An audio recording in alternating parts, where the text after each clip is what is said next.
Hi, I'm Kim Beresford. It's the third week in February, and here at Ogston BeeFarm, that means it's pollen sub time.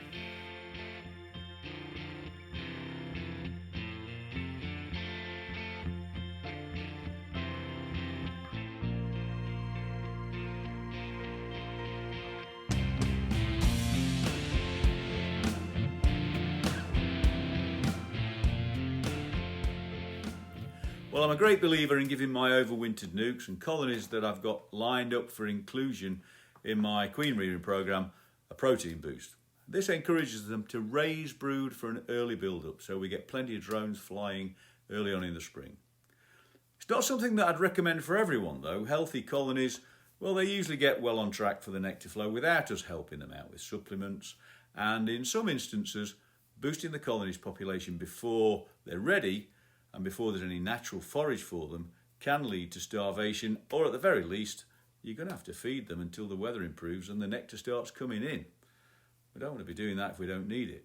So, unless you've got a really good reason for building up early, like I have, getting bees ready for the oilseed rape, for early brood building, for queen cell building, or strengthening overwintered nukes, I just recommend leaving your bees to build up naturally, and they'll be in line with the changing season. When the bees are ready, the nectar will be ready. But if you think that stimulating an early build-up is for you, well, hopefully you will find this useful.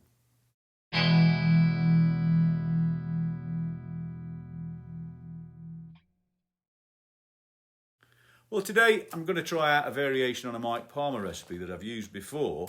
It was recently demoed by Cayman Reynolds on his YouTube channel, and it uses Ultra Bee pollen sub with granulated sugar, water and vegetable oil, and then he adds his secret ingredient, gelatin.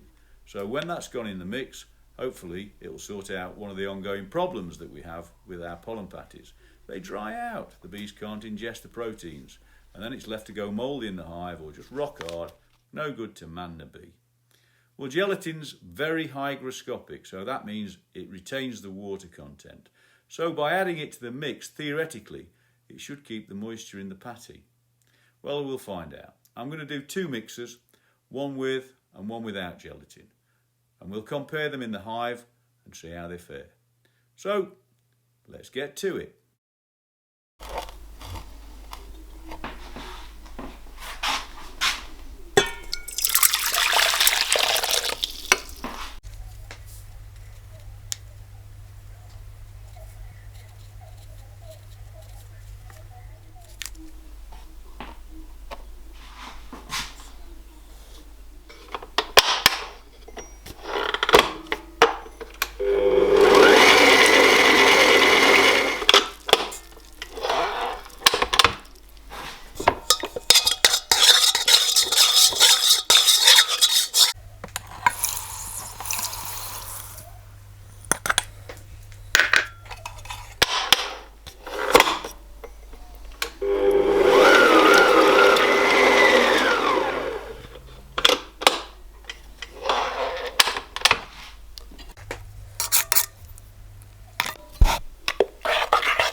Yep.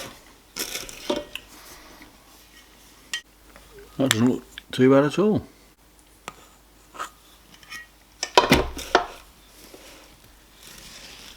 I'm going to transfer this out into another bowl now, just to make sure that there's no bits around the edges that haven't got mixed in properly.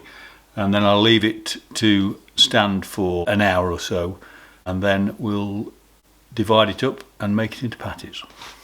Yeah, that's really well mixed actually.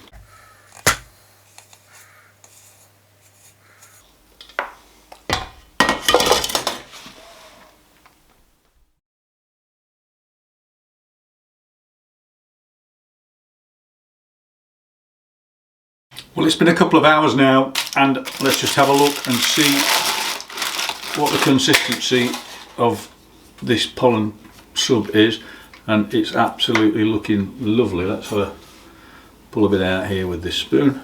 Nice and moist, but also very mouldable, which is just what we want. So what I'm going to do now is I've got myself some baking parchment. I'm going to tear off some strips about 1 foot wide, weigh out some of the pollen patty into the parchment, fold it up, and it's ready to go. So here we go.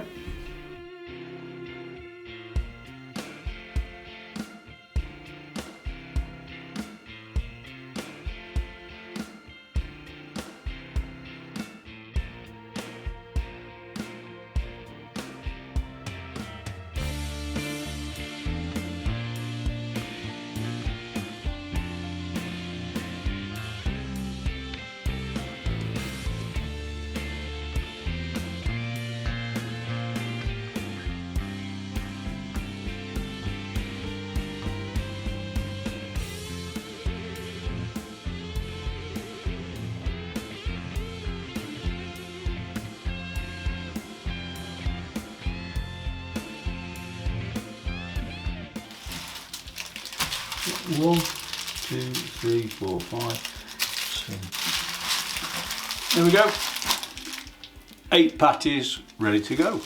So we'll get these on as soon as we get a chance and the weather picks up. These will be going onto the hives. That should give the brood a good boost towards the end of February and into March.